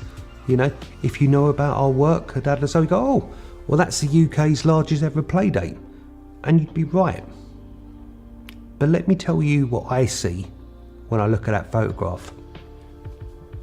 I see the dad that feels really, really guilty because he's having to work weekends and evenings just to pay the bills. I see the dad that's homeless in temporary accommodation, that if Dadless Soul doesn't exist, he's got nowhere to take his kids. I see the gay dad who's constantly batting off snide comments that his children will suffer because they don't have a mum. I'll see the stepdads, the co-parents, the guys that have struggled with IVF and miscarriage, but nobody ever asks them actually how they're doing. I also see a lot of the dads that you would think they're doing all right, but actually when you ask them, they're not. This is why Dadless Soul matters. Now let me tell you about a couple of mates of mine. First, there's Tom. He came along to one of our meetups, shaking, really, really, really socially anxious, thinking that he's going to be a bit of a Billy No Mates and nobody's going to talk to him. And we did talk. I'd found out that he'd lost his job, he'd lost his marriage, he'd lost access to his kids, and it had completely obliterated his confidence.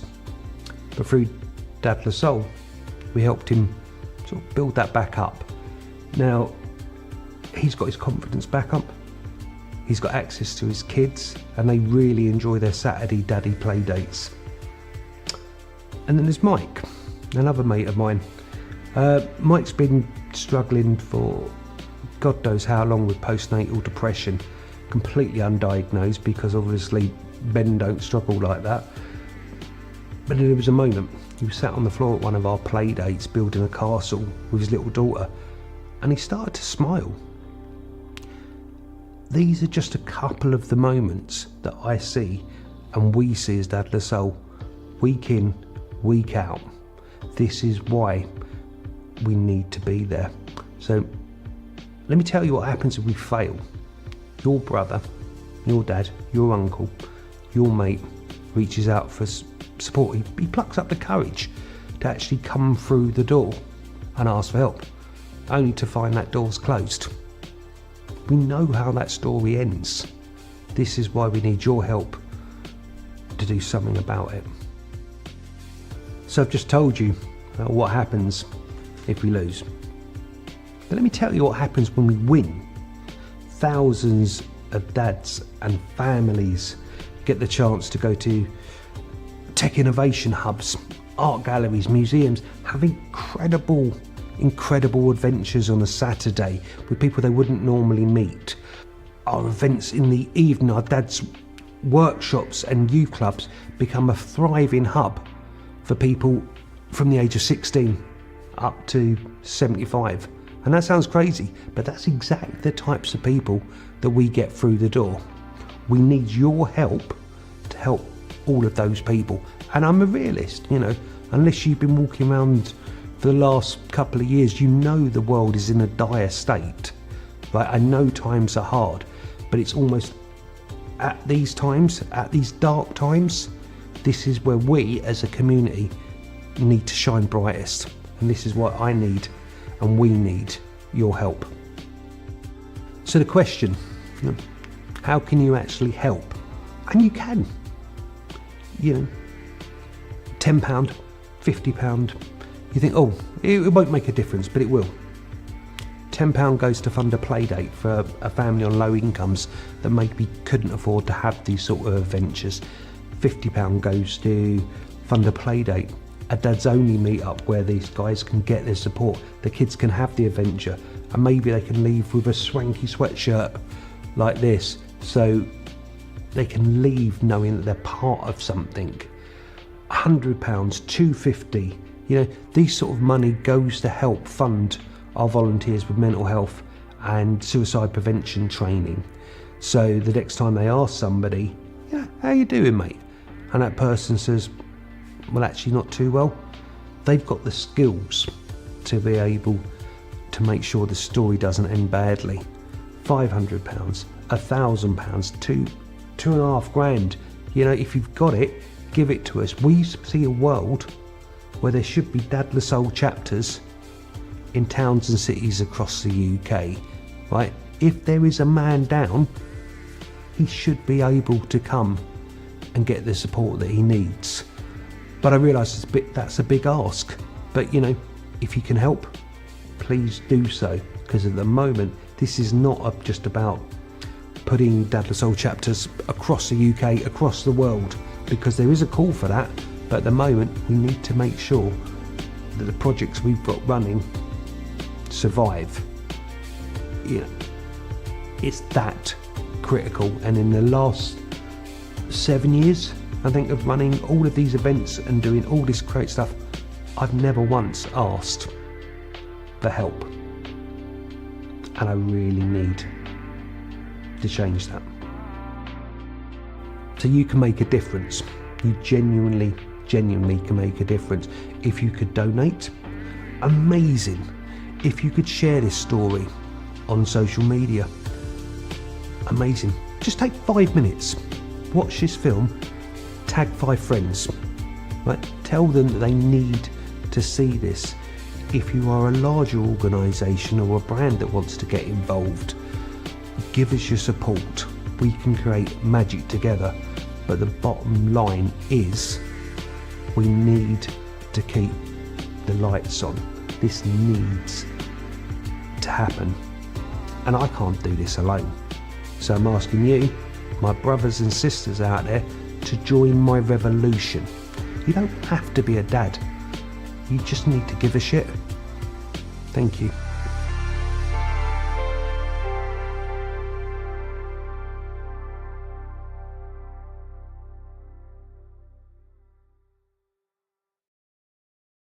Give me 5, Dad. Right, that's the hashtag. So even if you cannot afford it, we'll send you the link. All you need, just tag 5 mates. And they can tag 5 mates, and they can tag 5 mates. We've also got a range of activities that we're going to be doing every week in the lead up to Christmas. They'll publicise it, but these are fun activities rather than just saying, hey, give us your money, and that's it. Jim and I are quite creative, and we have creative ways to get your money. So we've got some challenges called Project Mayhem, because first rule of Fight Club, Jim, what's the first rule of Fight Club? Is it you don't talk about Fight Club, something like that? Grass. Yeah, it is. The first rule of Dad Lassalle is you tell absolutely everybody about Dad Lassalle. So follow our socials at dadlassalle.com. And then most importantly, I suppose, if you know that a dad that's struggling, or maybe if you think there's one that's got it all sorted, but there might be a whisper behind that, reach out, ask how he's doing, tell him that you know a great place full of wonderful fellas that can help, and send him our way. So give me 5 dad. Give me 5 dads. Okay, top 5 dads. Relevant conversation. Go. The top 5 dads. Bluey's dad, who's called Bandit. Dougie from Hey Dougie. He's a father figure. He's not. Well, he might have children. Don't know. Yep. But he's like a father figure. Al Bundy from Married with Children. Del Boy. You started really well, and then but this is the awkwardness that comes when we're actually asking for help. In the last 7 years, we are done 450 events. We've done God knows how many hours of podcasts, getting dads to talk about really, really, sensitive issues. There's a load of content, a load of really good events. And we've done it, and we've never asked for anything. But now, because the world is in such a crazy state, is that actually, guys, if you want us to keep the lights on, you support what we've done, maybe you've been to one of our Top Rocking Beats raves back in the day, give us some cash. Been to one of the Dads Only, give us some cash. Been to a play day, give us some cash. Laughed at some of Jim's jokes, I mean, it's get not counselling, but it's then not- give us some yeah. cash. not likely to come up that, but still, anyway, if it was Niche. accidental. We're niching again, but yeah. So we're live as of today. Give me 5. We are going to be pestering our social media around it. So don't get annoyed, right? Don't go, oh, they're asking again and again and again. This is really, really important. And through the rest of the year, what we try and do is educate you, entertain you, inform you, keep you happy, help you make friends. If you're a mum and you've sent the dads to the play dates, you've had a bit of time on a Saturday morning, say thank you. It would really genuinely mean a lot. We are building a global revolution, but we just need some cash to keep the lights on, because nobody wants to fund the boring stuff. They'll give us money for a new Lego or slide because it makes a lovely photograph and PR, but nobody wants to fund the boring stuff. Yeah. So, And if you are sick of the messaging, just scroll past it. You don't need to watch it every time. But give us those 5 shares, and then after that, we will not be cross if you no longer look at it. But it needs to be out there because we need to get as many people as possible. And there will be people out there who want to pass it on to their friends, who want to interact, who want to engage, and there will also be people who want to donate as well. And yeah, that'd be great. Do 5 people a day. I think we probably all got, probably hundreds of friends on Facebook. Mhm. Yeah, just add 5 people a day to the post that we're putting up on the Dad the Soul Facebook page. We're putting it on to the Dad the Soul LinkedIn page, the Instagram. So whatever your platform or your weapon of choice, share it with your followers. It would mean a great deal, and it means that this time next year we can look back and go, well, we've just done another 50 events. We've saved these people's lives. We've changed these people's lives. We've done some really, really incredible work. So yeah, you would have seen the video. The video is amazing. So thank you, Al. Much better than the one I personally put together. Let's be frank. Bit dodge. But yeah, we need that. We need your help. So in the words of Bob Geldof, give us your money. Give us 5, Dad. That's all you need to do, mate. Just help us out. And it's genuine, is life-saving. That's the thing. And what's 50 quid is that round of tequilas in the pub for the strangers, right? Give us your cash, right? Because your hangover the next day will thank you for it. Yeah, let's be honest. Give us 100. Get one of these specially designed T-shirts. Yeah, Mark, the lovely guy that does them for him, he's worked with Wu-Tang. He's worked with Run DMC. He's part of Chuck D of Public Enemy's design agency. So these are pretty cool bat signals to wear on your back, rather than paying, £20,000 for a Premier League shirt. Support your cause. They don't need your money. We do. Exactly. Yeah. So please help out. And yeah, search for Zon Crowdfunder, and we'll put all the details into the There'll be the links. Yeah. be links everywhere, so you won't be able to miss out. We've got you now. We've got you hooked.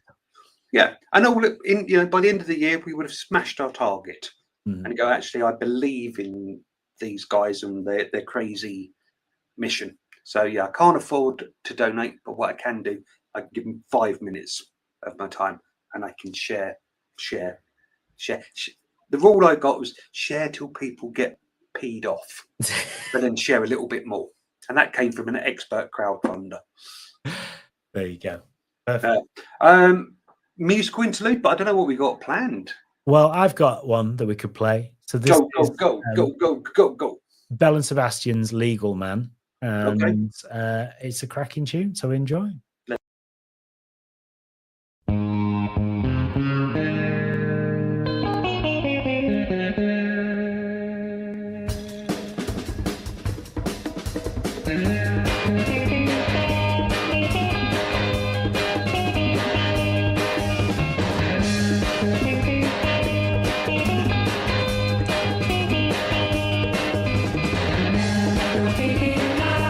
It's how we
services that you may reasonably require.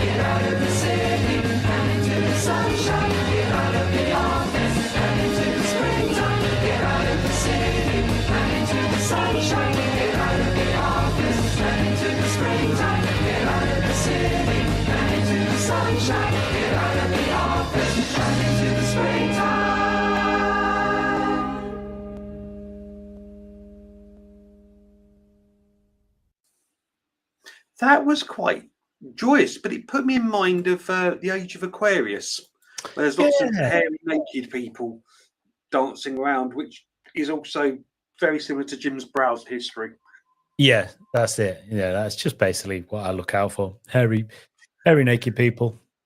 You know, that's why I like looking at those books about the ascent of man, because, you know, It's got, there's a hairy halfback, Mm. whatever. Alternatively, it's obviously not Jim's browser history. Jim has a separate computer with a separate password for that kind of deep dive investigation. Yeah, not my first. Not my first rodeo. Not my first rodeo. Not my first rodeo. Whatever. Neither. It's neither of my first things, whatever, that rhyme. Your Honour. Yeah, basically. Glad we're ending on a note that we started on as well, not being able to talk. We've got some a little bit of news and voicemails and stuff from the community, I believe. Yeah, we have. So, you know, it wouldn't be Dadless Soul Extra Time without a gardening tip from Magic Dave, would it? So it's not necessarily a tip, but it's an interesting gardening-based fact.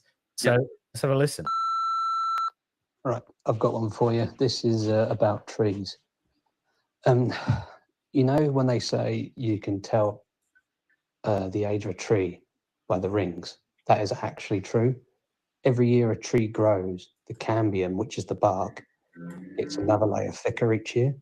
So literally, effectively, when they say cut the rings and you can see, that is actually true. So every time a year grows on a tree, regardless of where they are, if they're up higher, it's smaller. Somewhere else, that's thicker. So yeah, so when a tree grows every year, it actually does an extra layer of skin effectively, which makes the tree bigger and denser and stronger. It's not really a random one, but I thought it'd just be an interesting one. There you go. And who knew that? I'm going to argue with Dave there. Yeah, it is a really random one. Yeah. It is a really interesting one.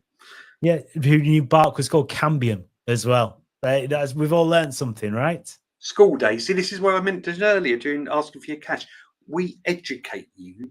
I imagine most people at home listening did not know that, but now you know it. You can show off to your friends that you know. Exactly. And on the other end of the scale, his flow with a joke. Who is Music Elf favorite reindeer? Dancer. Who is Music Elf's favorite reindeer? Dancer. Is it too early? Is it ever too early for Christmas jokes? We're in December now. I think all bets are off. I'd have argued before November that before December that, you know, it was too early, but now, you know, we're in that stage, aren't we? Yeah. Question for you. Yeah. Shall I tell you what I'm taking steps to avoid? What are you taking steps to avoid? Escalators. That's a good joke. I like that one. Very nice. Well, I'm claiming credit for it. Belongs credit, obviously, somewhere way back. Somebody much brighter than me, but yeah. Oh yeah, you just have it. You have it. You take it. You take the credit now. I think that's it. Yeah, you delivered it with poise and gravitas. Yes. Because obviously now I'm a TED speaker as well. Or I will be a TED speaker in the next couple of weeks. This is very exciting. Very, very exciting. This is not just minor league exciting. This is actual big leagues, major exciting, right? It's poo-poo, bum, squeaky, squeaky exciting. Right, good. So, yeah, the TED team, not TEDx, flying down bright. This is why I should not be doing that talk. Yeah, they're coming into Brighton in a couple of weeks' time for a very special event, and they've kindly chosen me to be one of the speakers. I'll be with Chris Anderson, who's the Big Ted, you know. Not from Play School back in the day. Again, reference there for the US audience and anybody under 50. Yeah, so I get to stand on the big red dot and tell the story of Dad the Soul, but also the story for every dad out there, the ones that have made me feel guilty because they're working extra hard because the bills are mounting up, but it means they've missed another bedtime. The co-parents, the step-parents, the guys that are struggling with IVF, stillbirth, miscarriage, the young dads, the old dads, everything in between. So yeah, I'm going to stand on that big red dot, and they're making a documentary series, so it's going to be big, and I'm going to DAD. That's like that is major stuff, isn't it? And that's coming to Brighton in December, yeah. Yeah, so Brighton 12th. So the event already sold out before they even advertised who the speakers were, just because it was quite an extraordinary event. But I'll be able to talk about what it's like to do a TED Talk. You know, I get to see behind the curtain, given us a couple of training days. So hopefully I won't be tripping over my words considerably like I do now. That's the thing, though, isn't it? You know, when it's TED that are doing TED Talks, it's not like I don't know what the quality is going to be like. You just know it's going to be an amazing event and full of. And then mine. No, don't. No, we've talked about this. No self-deprecation here. Yeah, okay, yeah. No, I'm looking forward to. I've got a couple of, I've pretty much written the story already. Just some final tweaks, and then I've just got to learn it. But here's the weird thing as well. Right? Average TED Talk, 18 minutes. These ones, they're going to be 8-minute longs. Right. Because of for the data for the TikTok generation, people cannot sit quietly for 18 minutes and hear some of the world's most inquiring minds of deep dive subjects. But it also it helps you really train and hammer down your point.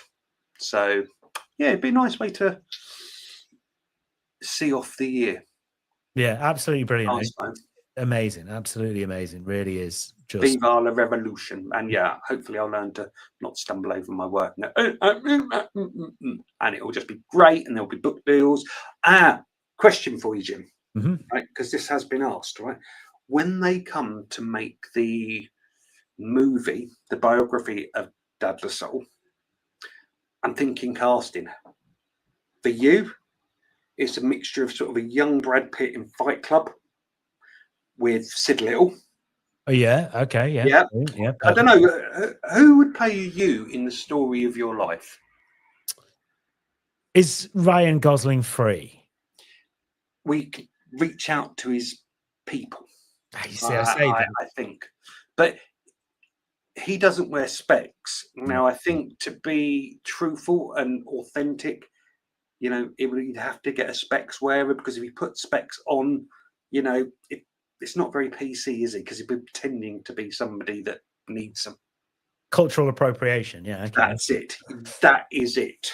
Right. Yeah. So people I've been most often compared to, Alan Carr.